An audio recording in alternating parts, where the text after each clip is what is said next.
Ազգային ժողովի մեծարգո նախագահ, ազգային ժողովի նախագահի հարգելի տեղակալ, կառավարության հարգելի անդամներ, հարգելի պատգամավորներ, հարգելի ներկաներ, սիրելի ժողովուրդ։ Արդեն 13-րդ անգամ եմ ազգային ժողովում մասնակցում պետական բյուջեի կատարման հաշվետվության քննարկումներին,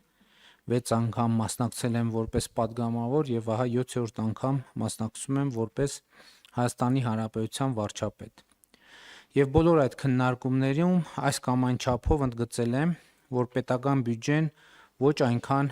հաշվապահություն կամ թվաբանություն է, որքան բովանդակություն եւ կարևորագույն խնդիր եմ համարում բյուջեի էության, այս էության ըմբռնումը ոչ միայն կառավարության անդամների եւ ազգային ժողովի պատգամավորների, այլև ողջ հանրության համար։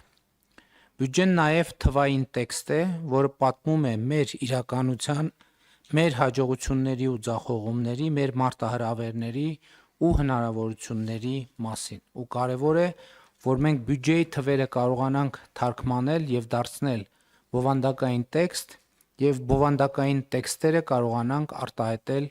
թվային ձևով։ 2024 թվականի պետական բյուջեի եկամուտները կազմել են 2 տրիլիոն 579 միլիարդ 200 միլիոն դրամ։ Սա նշանակում է, որ մենք բոլորս մեր աշխատանքով այսքան գումար ենք տվել, բերել, փոխանցել պետական բյուջե, որը մեր երկրի ընտանեկան բյուջեն է։ Այս թիվը արտահայտում է մեր բոլորի աշխատանքի արդյունքը։ Վարչապետ, կառավարություն, ազգային ժողով, կառավարությանը ենթակա մարմիններ, բայց նաև քաղաքացիներ, խոսքը բոլոր առանց բացառության բոլոր քաղաքացիների մասին է։ 2024 թվականին նրանց մի մասը չի աշխատել, մյուս մասը աշխատել է։ Իդեպ ասեմ, որ 2024 թվականի նոյեմբերին Հայաստանի Հանրապետության բոլոր ժամանակների գրանցված եւ աշխատավարձով ապահովված աշխատատեղերի բացարձակ ռեկորդ է սահմանվել։ 2024 թվականի նոյեմբերին գրանցվել է 782.832 աշխատատեղ, որը 192.613-ով կամ 32%-ով ավել է 2018 թվականի նոյեմբերի ցուցանիշից։ Այս տարվա ապրիլին, սակայն, արդեն գրանցվել է աշխատավարձերով ապահովված աշխատատեղերի նոր պատմական ռեկորդ՝ 783.547, որը 2018 թվականի ապրիլի նկատմամբ ավել է 242.119-ով կամ 44.7%-ով։ Այսինքն այս պահին արդեն լիարժեք ամփոփված մեր վերջին տվյալն է սա։ Մայիսի տվյալները դեռ ամփոփված չեն։ Այսինքն 2018 թվականի հեղափոխությունից հետո Հայաստանում ստեղծվել է 242.119 աշխատատեղ։ Ընդ որում աշխատավարձով ապահովված եւ կարեւոր եմ համարում ասել, որ ես գիտեմ, որ շատ հաճախ լինում է հոռետեսություն վիճակագրությունների վերաբերյալ, բայց այս վիճակագրությունը ավելի քան վստահելի է, ինչու, որովհետեւ այս աշխատատեղերը կոնկրետ մարդկանցով, անուն ազգանուններով, վճարված աշխատավարձերով եւ աշխատավարձի դիմաց վճարված եկամտային հարկով ապացուցելի է, այսինքն այս մի թիվը, որը չի կարող ընդհանրապես որևէ առարկության տրվել։ 2018 թվականի ապրիլին Հայաստանում միջին աշխատավարձը եղել է 173.996 դրամ։ 2025 թվականի ապրիլին 304.992 դրամ։ Միջին աշխատավարձի աճը կազմել է 130.000 դրամ կամ 75%։ 2018 թվականի ապրիլը 2025 թվականի ապրիլի նկատմամբ։ Նույն ժամանակահատվածում հանրագումարային գնաճը, կուտակային գնաճը կազմել է 25%։ Սա թերևս հարցի պատասխանն է, կամ կարող է մեզ օգնել պատասխանել հարցին, թե մարդիկ, որովհետև մամուլում, սոցիալական ցանցերում, քաղաքական հարթակներում այս հարցը հնչում է, թե մարդիկ այսօր ավելի լավ են ապրում, թե ավելի վատ 2018 թվականի համեմատ։ Այս թիվը վկայությունն է այն բանի, որ մարդիկ Հայաստանում ավելի լավ են ապրում եւ ավելի լավ են ապրում գնաճի հաշվառումով եւ ավելի լավ են ապրում շուրջ 50%-ով։ Այսինքն իրենց ապրածի կեսի չափով, եթե պատկերավոր նկարագրենք, ավելի լավ են ապրում։ Սա իհարկե չի նշանակում, որ մարդիկ Հայաստանում գոհ են իրենց կյանքից։ Նախ այս ասածս վերաբերվում է աշխատող մարդկանց, բայց մյուս կողմից տեսնում ենք, որ մենք մեզ տեսանելի աշխատող մարդկանց թիվը էականորեն ավելացել է։ Երկրորդն էլ մարդիկ ինչու կարող են գոհ չլինել իրենց կյանքից։ Մի շատ պարզ, հասկանալի եւ լեգիտիմ պատճառով, որովհետեւ մարդիկ ուզում են ավելի լավ ապրել եւ ուզում են ավելի լավ ապրել ինչու, որովհետեւ տեսնում են, այսօրվա Հայաստանում տեսնում են, որ ավելի լավ ապրելը հնարավոր է։ Ավելի լավ ապրելը հնարավոր է, այսինքն էս էլ է շատ կարևոր հանգամանք, որովհետև մարդիկ կարող են տեսնել, որ ավելի լավ ապրելը հնարավոր չի, համաձայն այն ասացվածքի, որ մի քիչ էլ կվատանա ու տենց էլ կմնա։ Փաստորեն հիմա այս տրամաբանությունը որոշակի փոփոխություն է կրել, մարդիկ չեն ուզում, որ մի քիչ վատանա ու տենց մնա, այս մեր թվաբանությունը ապացուցելու ցույց է տալիս, որ լավացել է, բայց եւ քաղաքացիները եւ կառավարությունը եւ ազգային ժողովի մեծամասնությունը առավել եւս լեգիտիմ կերպով համարում են, որ այնքան չի լավացել, որ մենք գոհ լինենք այդ լավացման աստիճանից։ Եվ հետեւաբար մեր խնդիրը ոչ միայն այս թվաբանության աճը ապահովելն է, այլև գոհունակություն ապահովելն է, որը շատ մասշտաբային խնդիր է, որին ավելի ուշ կանդրադառնամ։ Բայց ուզում եմ ընդգծել նաև մի փոքր առաջ անցնելով, որ այդ գոհունակության ընկալումը շատ ուղիղ կապ ունի պետական բյուջեի մեր ընկալումների հետ։ Այսինքն ապրելուց կյանքից գոհ լինելը կապ ունի պետական բյուջեի մեր ընկալումների եւ պետական բյուջեի հետ։ Բայց մինչ այդ մեկ ուրիշ թիվ էլ մեջբերեմ։ 2025 թվականի ապրիլի ընդհանուր բոլոր աշխատողների աշխատավարձի ֆոնդը համախառն կազմել է 238 միլիարդ 975 միլիոն դրամ։ 2025 թվականի ապրիլին 238 միլիարդ 975 միլիոն դրամ։ 2018 թվականի ապրիլին, խնդրում եմ թվերին ուշադրություն դարձրեք, 94 միլիարդ 206 միլիոն դրամ։ Սա կրկնում եմ բոլոր աշխատողների, բոլոր գրանցված աշխատավարձն է եւ այս թիվը 2025 թվականի ապրիլին 2018 թվականի ապրիլի նկատմամբ աճել է 144 միլիարդ դրամով կամ խնդրում եմ ուշադրություն 153%-ով։ Այսինքն Հայաստանի Հանրապետությունում գրանցված աշխատավարձային ֆոնդը 2025 թվականի ապրիլի դրությամբ ավելի քան կրկնապատկվել է 2.5 անգամ ավելացել է 2018 թվականի ապրիլի համեմատ։ Այս թիվը դժվար է նույնիսկ մեկնաբանել։ Ես օրինակ մտածում եմ ինչ մեկնաբանեմ, ինչ մեկնաբանություն տամ ես այս թվին, այս տարբերությունը շատի ու քչի մասին չի ամենևին, որովհետև սա մի դեպք չի, որ ասենք տեսեք այն ժամանակ քիչ է եղել, հիմա շատ է։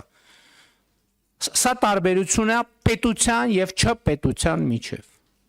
Մենք չենք կարող այս թվերը համեմատել, ասել գիտեք, տեսեք թիվը այն ժամանակ ինչքան քիչ է եղել, հիմա ինչքան շատ է, որովհետև սա այդ կատեգորիայի եւ այդ հարթության մասին չի։ Սա պետության ու չպետության մասին է։ Վերադառնալով 238 միլիարդ 975 միլիոն դրամ աշխատավարձի ֆոնդին, չեմ ժխտի, որ այստեղ մտնում են թե այն մարդկանց աշխատավարձերը, ովքեր ստանում են 3-ից 4 միլիոն կամ նույնիսկ ավել աշխատավարձ, թե այն մարդկանց աշխատավարձերը, ովքեր ստանում են 80,000 դրամ աշխատավարձ։ Նաև նրանցը, ովքեր աշխատում են կես կամ 1/4 դրույքով եւ ստանում են ասենք ավելի քիչ։ Այսինքն այս բոլոր աշխատավարձերի հարագումարն է։ Եվ այս կապակցությամբ պիտի անեմ մի հայտարարություն, որը չեմ բացառում, որ կդառնա, ինչպես ասում են, աղմկոտ։ Իսկ հայտարարությունը հետևյալն է. բարձր աշխատավարձ հիմնականում մոտավորապես հայտարարությունը հետևյալն է. բարձր աշխատավարձ հիմնականում 80-90%-ով ստանում են նրանք, ովքեր մրցունակ կրթություն են ստացել։ Ցածր աշխատավարձ մոտավորապես 80-90%-ով ստանում են նրանք, ովքեր չեն ստացել մրցունակ կրթություն։ Ինչու եմ ասում 80-90 եւ ոչ 100%, որովհետեւ մեծ է հավանականությունը կամ կա հավանականություն, որ 10-20%-ը կարող են բարձր աշխատավարձ ստանալ ոչ թե կրթության, այլ ուրիշ գործոնների հաշվին։ Եվ 10-20%-ը կարող են ցածր աշխատավարձ ստանալ ոչ թե ոչ մրցունակ կրթության, այլ ուրիշ գործոնների պատճառով։ Ներառյալ անարդարությունը, կարգավորումները եւ այլն եւ այդպես շարունակ։ Բայց ես որևէ կերպ հնարավոր չեմ համարում, որ այդ շեղումը ավելին լինի 10, մաքսիմում 20%-ից։ Եվ հետեւաբար ուզում եմ ընդգծել 80-90%-ով բարձր աշխատավարձ ստանում են նրանք, ովքեր ստացել են մրցունակ կրթություն, եւ 80-90%-ով ցածր աշխատավարձ ստանում են նրանք, ովքեր չեն ստացել մրցունակ կրթություն։ Իհարկե, այս ընկալումը չի կարող վերաբերվել սոցիալական հատուկ խմբերին, որոնք բոլորովին ուրիշ պայմաններում են։ Ահա վերը նշված գործոնն է պատճառը, որ այդ 80-90%-ի մասին հիշատակումը, որ կրթության ոլորտի բարեփոխումները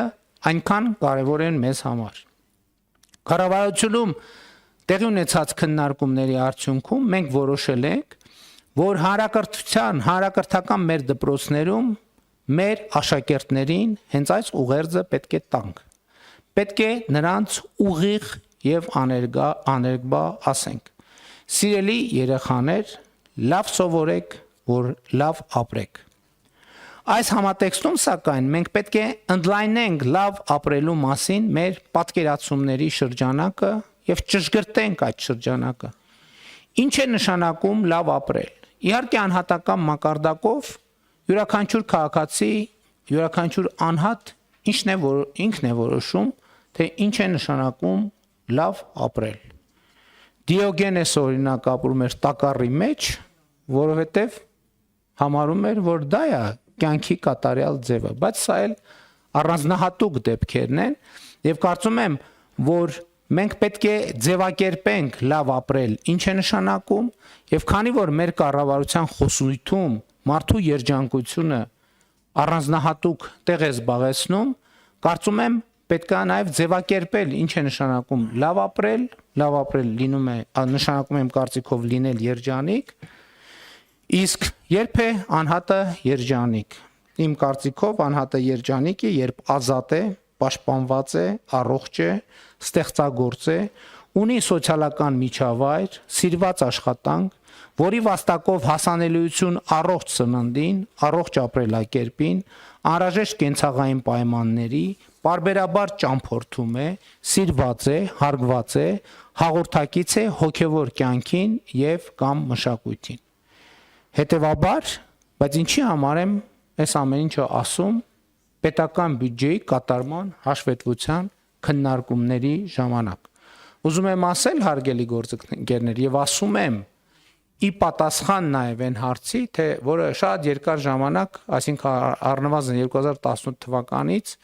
հնչում է, թե ինչ է երջանկությունը, կառավարությունը ո՞նց է ապահովելու երջանկությունը եւ այլն եւ այդպես շարունակ։ Այս ձևակերպումները տվեցի հետեւությունը անելու համար։